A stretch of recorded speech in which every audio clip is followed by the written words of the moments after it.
Greg Hill here with WRCV News here, local Victoria, aired on Shaw Cable Channel 4. We're here with Maurine Karagianis. Very good. Thank you for pronouncing my name so well. I'm the MLA for Esquimalt Royal Roads.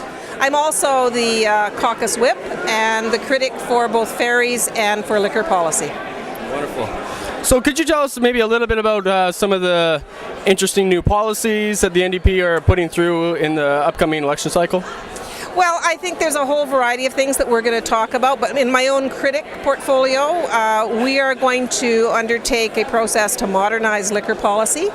The liquor policy here in British Columbia is based on prohibition legislation, and it has been amended and addended over the years, but in reality it's not 21st century policy, and so we really think it's time to modernize. Most recently, we made an announcement that we would like to see a new tax on growlers eliminated.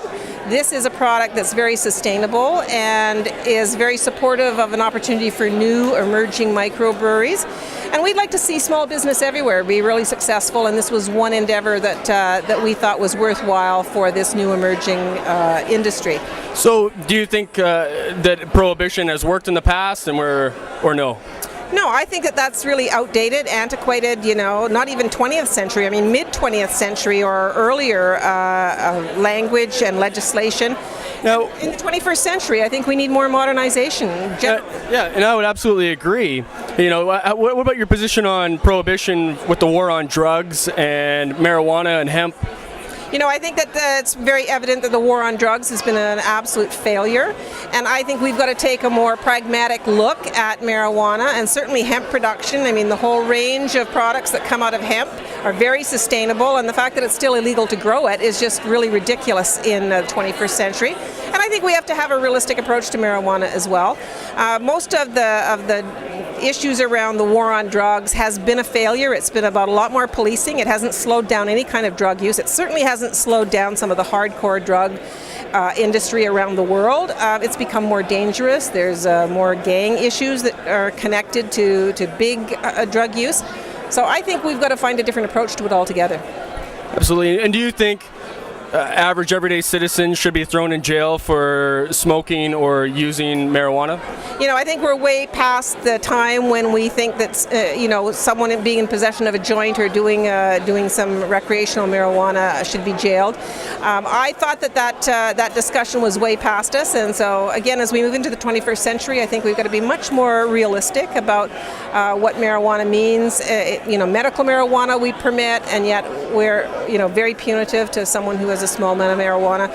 So I think we just have to really modernize our whole approach to this subject.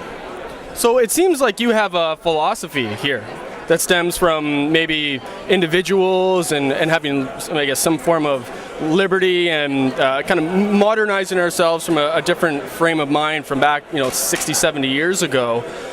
Is your philosophy of liberty, does that include property rights? I think that we have to be respectful of property rights. Now, the whole issue around the judiciary seizing properties that are being used illegally, I mean, for the most part, there's real valid reasons to do that. But certainly where people's liberty is at risk, I think you have to have balance in that. I mean, for the most part, I think that the properties that get seized are involved in big drug crimes. I mean, when property gets seized that belongs to the Hells Angels, I think we all can see the rationale there. But I think there also has to be a real fair, balanced approach. But more generally speaking, in terms of individual property rights, when it comes to the right to your life, who you can marry, what food you consume, general property rights. Absolutely. I believe that you should be able to marry whoever you want, and I believe in that sense of freedom. I also believe we live in a very structured society, a civil society, and I support that as well. I don't think that we should be supporting anything that does not keep our society safe and civil for everyone. But I think we have to be respectful of things like marriage being equal to anyone who wants to get married. Absolutely. And on the subject of property rights, moving on to smart meters, that's a property rights issue.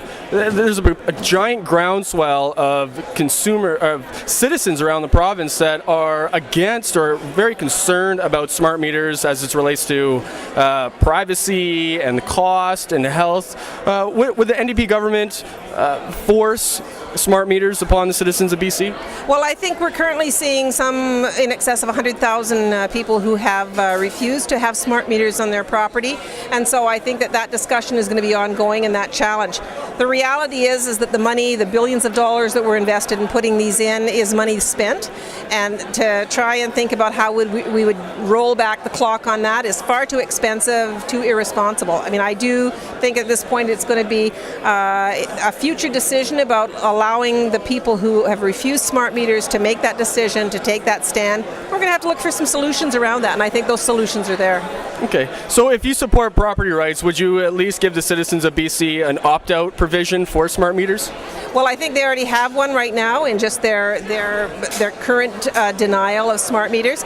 But the BC Hydro has said that they're mandatory and that people cannot refuse, and when people come to the home, they get threatened with law enforcement being called and things like that. Would the NDP allow an opt-out provision for citizens that are concerned about smart meters? Well, certainly in my door knocking, I've seen lots of homes that have got a sign up saying, I don't want a smart meter, and it looks like they have been respected by Corex up to this point. I know Hydro is trying to deal with the well over 100,000 people who have refused them at this point.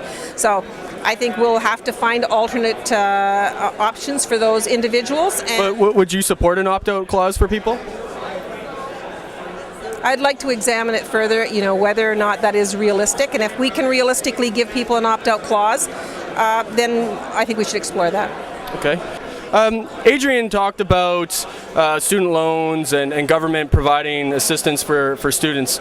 Now I'm curious, how do student loans, guaranteed government student loans, lower tuition?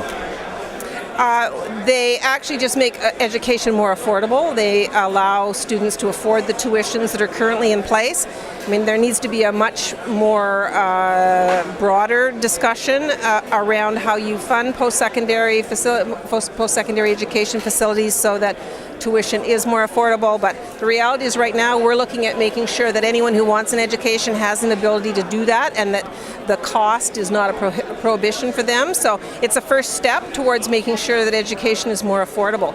Adrian's talked about the whole spectrum of education, so we need to make sure that right from kindergarten through that students have really excellent learning environments, not crowded classrooms, that they get the supports that they need, and then when they get to post-secondary education, there are some affordable options for those that need it.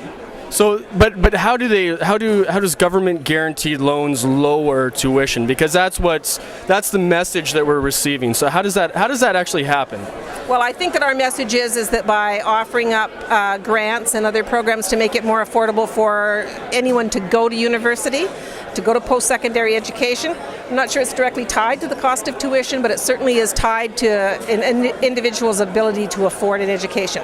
When I went to school, it was a lot less expensive to go to school, and like Adrian, there were great student loans and grant programs that allowed all of us to get an education. The fact that that students are being denied education now or coming away with a lifelong debt burden. I have 3 children who put themselves through school, 2 of which came away with debts that would have, in the day, financed a purchasing of a home. Right. They've spent a great deal of the first 10 or 15 or 20 years of their adult career paying off these huge debts. That is just wrong. So it's the question, are people being kind of shuffled into a system where they're giving easy access to credit by government guaranteed loans when they may not be ready to decide what they really want to do at that stage in their life? And I think that's a misinterpretation of really the embodiment of what we're saying. We're saying that if young people want to go to post-secondary education, it should be affordable. We're going to try and find avenues to make it affordable for young people to pursue whatever career they want. We do know that jobs of the future will require post-secondary education, whether that's academic education or whether that's a skills trade. We know that that's a fact for the future, so we want to make sure that every young person growing up in British Columbia today can take advantage of a future that is prosperous for them and allows them to participate in the workforce and to raise a family and to buy a home and to have all the things that their parents' generation had. Well, thank you very much, Maurine. Yes, We okay. appreciate Thank you explaining to everybody. This is Greg Hill with We Are Change Victoria with Maurine Karagianis at the NDP rally here at the University of Victoria. Thank you very much.